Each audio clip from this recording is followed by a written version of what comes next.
Hi, good morning, Pre-K. It is Wednesday, and we have a lot of things going on today. What I want to do is begin by letting you know we are going to have one video today, but we're going to pause in between activities. So as we change activities, you can hit the pause button on the video. I will tell you beforehand, like I might say, we're going to get ready and do art. So go get these things. And then you can pause the video and then you can go get ready for art. That way I don't have all these different videos up on YouTube that you have to figure out which ones to do. We can just have one video. But we're going to go ahead and begin with our prayer and our pledge. And then what I think I'll do is as we do an activity or two, we'll come back and do our wiggles. And let's see how that works. You guys let me know what you think. So let's go ahead and begin with our prayer. And I have our God our Father prayer that we do. We haven't done that one in a long time. And for our prayer today, who would you like to pray for, or what would you guys like to pray for? And then I will let you know what my intention is. All right. For my intention today, I want to pray for the farmers who plant seeds and help bring us food. If it wasn't for the farmer, we wouldn't have food to eat. They give us a lot of things that we have that you guys have no idea that it comes from a farmer. Just about everything in the grocery store comes from a farmer. So we want to say prayers for them, because in the springtime is when they usually plant their seeds, and then in the fall they usually harvest. Late summer and fall they harvest those plants. So let's go ahead and do our prayer for today for the God our Father, in the name of the Father and the Son and the Holy Spirit. Amen. God our Father, once again, thank you for our blessings, thank you for our blessings. Amen. Amen. In the name of the Father and the Son and the Holy Spirit. Amen. On the video for today, there will be a link to a story called The Sower, and it's a parable of Jesus, and it is a story about a farmer who plants seeds, but he plants them and the seeds fall in different places. Some of them fall on a very hard path, some of them fall on some rocky soil, some of them fall where there is a lot of other plants and weeds, and then some of them fall onto soil that is very fertile. Fertile meaning it has a lot of nutrition in it. So it talks about which of those seeds, what the seeds need to grow. So what do you think? Do you think seeds can grow where it's rocky soil? Do you think seeds can grow where it's a hard, packed path? Do you think seeds can grow where there's a lot of other plants and weeds? Do you think seeds can grow where the soil is fertile, where it has a lot of nutrition? So watch the video today, and that will give you the answers to all of those questions. And it's also a lot about how our relationship with Jesus helps us grow. When we take the love of Jesus and we put it in our hearts, and our hearts have a lot of good in them, like the good soil, then our love with Jesus can grow. And that's what he wants for us, is he wants our love and our relationship with him to grow and get bigger and bloom and be beautiful, just like each one of you are. So let's go ahead and get ready for our pledge. I'm going to stand up. Might need to move this camera just a teensy-weensy bit. And I'm going to come over here and stand. I'll put my right hand over my heart. I'll look at the flag, and I'm going to say I pledge of allegiance to the flag of the United States of America and to the republic for which it stands, one nation, under God, indivisible, with liberty and justice for all. Very good. So the first thing that we are going to do today, I want you to get your letter cards out. We're going to do our writing of our letters. And get your letter card out, and we're going to go over the letter sound for today. All right, let's go ahead and begin and do our letters for today. So earlier this week, we did the G. Do you remember what sound it makes? G, G. And then yesterday we did the B, which makes the B, B. So we have the uppercase and the lowercase. So today we are going to work on the letter P, which if you have your cards, your letter cards, the letter P is on the back page. Right here at the bottom is the letter P. And if you look real closely, it shows you a picture of a pig. A pig begins with the letter P. So I'm going to tilt the camera down so that we can work together on writing the letter P. So if you need to, pause the video while you go get a piece of paper and your marker or your pencil.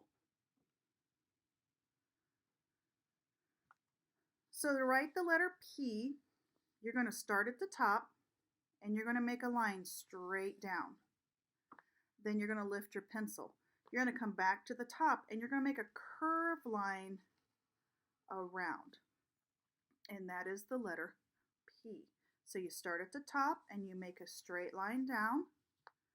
Lift your pencil, come back to the top, and you make a curved line around to the middle. That's your uppercase P.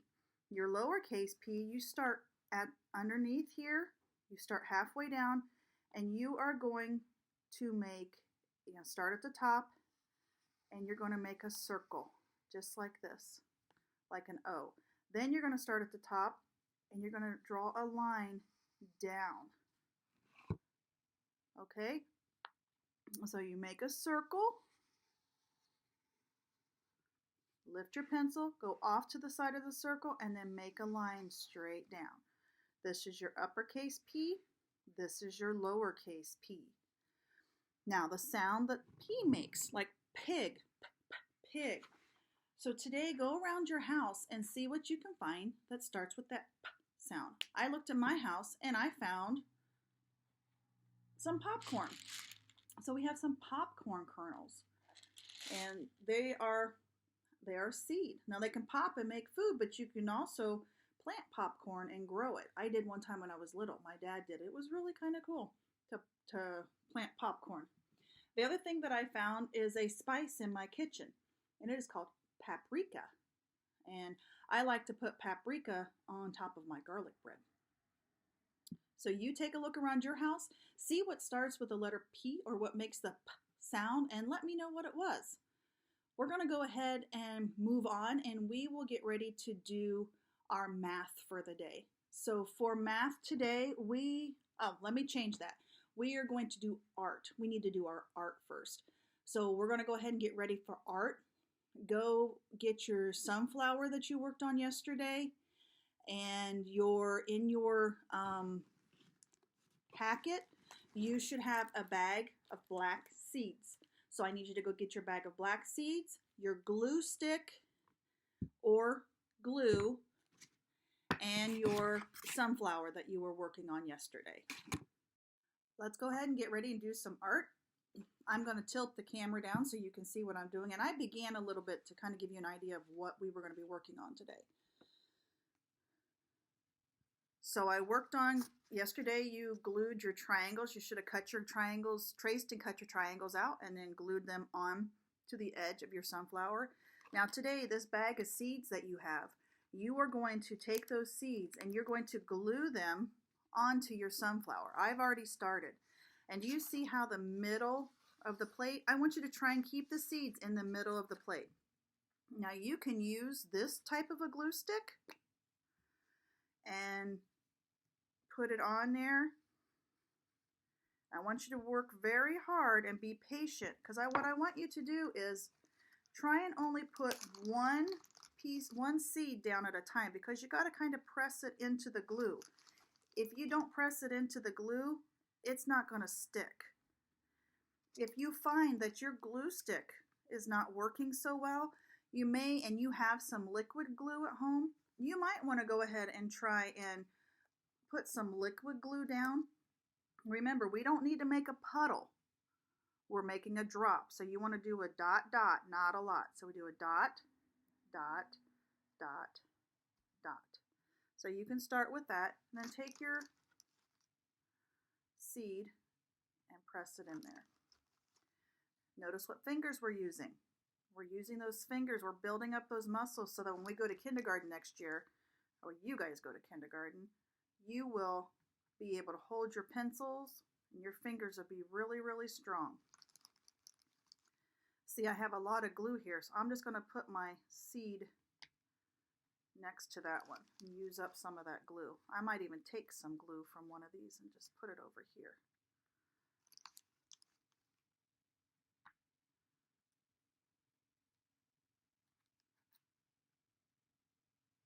So that's what I want you to do today. I want you to put your glue or glue your sunflower seeds onto your sunflower using the bag of sunflower seeds.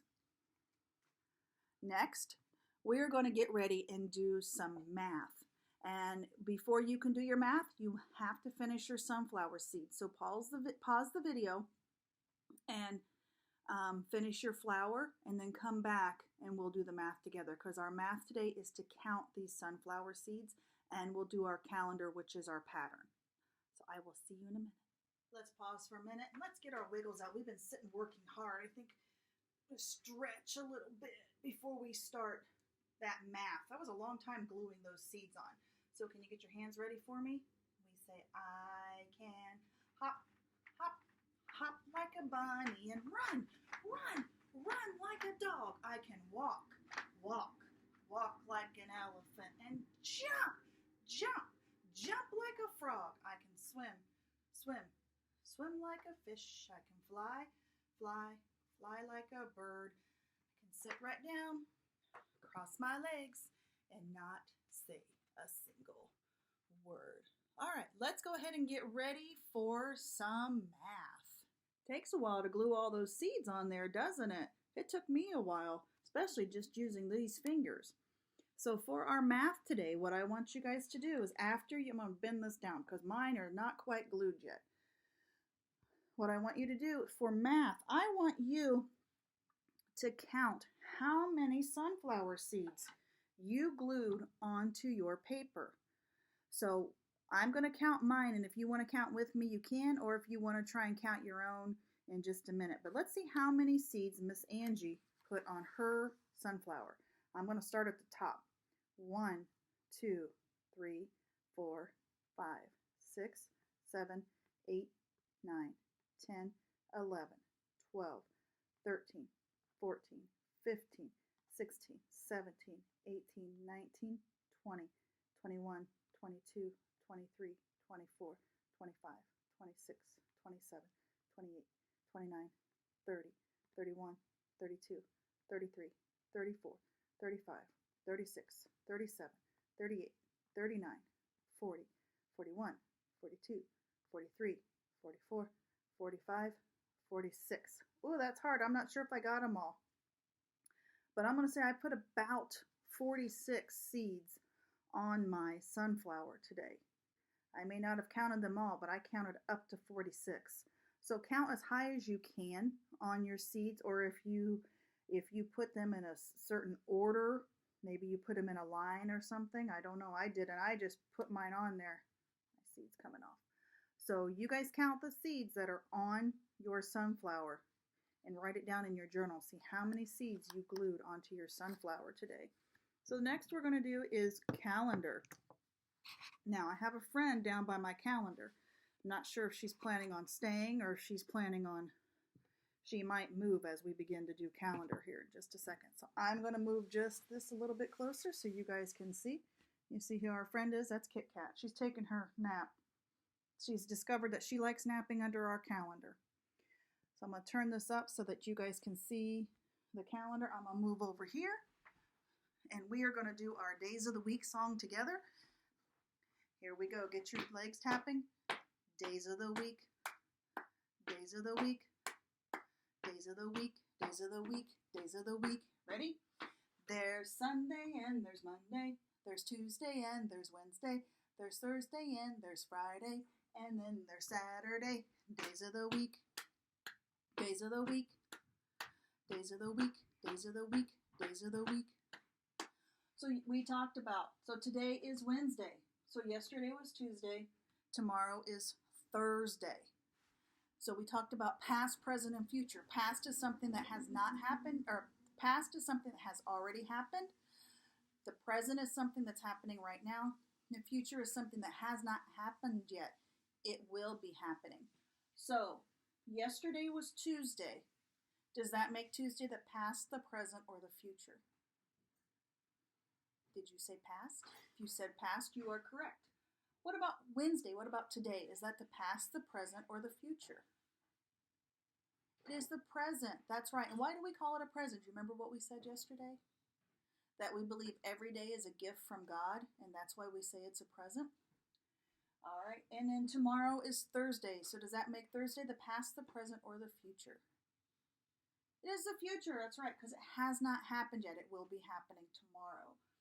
So let's look at our pattern. We said cloud, raindrop, raindrop, cloud, raindrop, raindrop, cloud, raindrop, raindrop, cloud, raindrop, raindrop, cloud, raindrop, raindrop, cloud, raindrop, raindrop, cloud, raindrop, raindrop, cloud, raindrop, raindrop, cloud, raindrop, raindrop.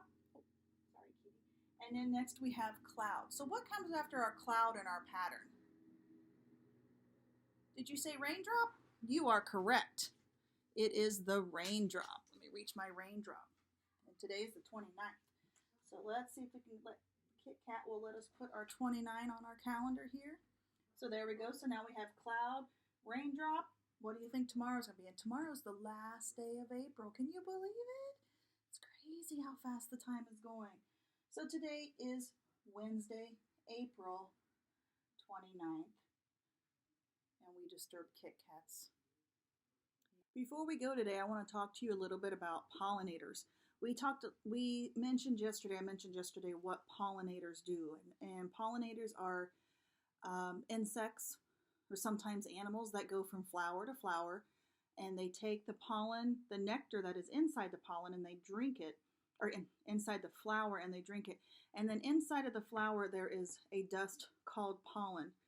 And the reason it's important, pollinators are important, is because flowers need the pollination to make new flowers. So if, like this was on a plant outside, if this flower did not get pollinated, it could not make a new flower. So it's important that we take care of our pollinators, such as honeybees, beetles, butterflies, moths, and then there's also birds who are sometimes responsible for pollination, especially hummingbirds. And they're great pollinators. But there's a fun fact I want you to know about. Can you take a guess as to which insect pollinates more than any other insect out there? So what do you think? Do you think it's a honeybee, an ant, a beetle, butterfly, moth, or a bird? Which one do you think is the most responsible for carrying out more pollination than anybody else, than any other insect or bird? Did you say a honeybee? If you guessed the honeybee, you're correct. Honeybees carry out more pollination than any other insect, which includes ants, beetles, butterflies, moths, and then, like I said, birds are also responsible for pollination, especially hummingbirds. And then there's small mammals such as bats. They're also pollinators as well. So we want to make sure that we take care of our pollinators so that we can have flowers and plants again next year. The other thing we were going to do for today is, if you want to look up on YouTube, go to the music. There's a video from Rafi. It's called Everything Grows. I really like the song. It's a very nice song. And if you have time, if you have some plants outside, have you watered your plants lately? I know it might have rained a little bit, but sometimes your plants need water. If you take a cup today, fill it up with some water and go water some plants. Give them a drink. They might be thirsty. And then as you water from plant to plant, you're moving around like a pollinator. So go be a pollinator today and move around from plant to plant and water them. pretend to be pollinators. I hope you guys have a wonderful day. Have fun being a pollinator, and I will see you tomorrow.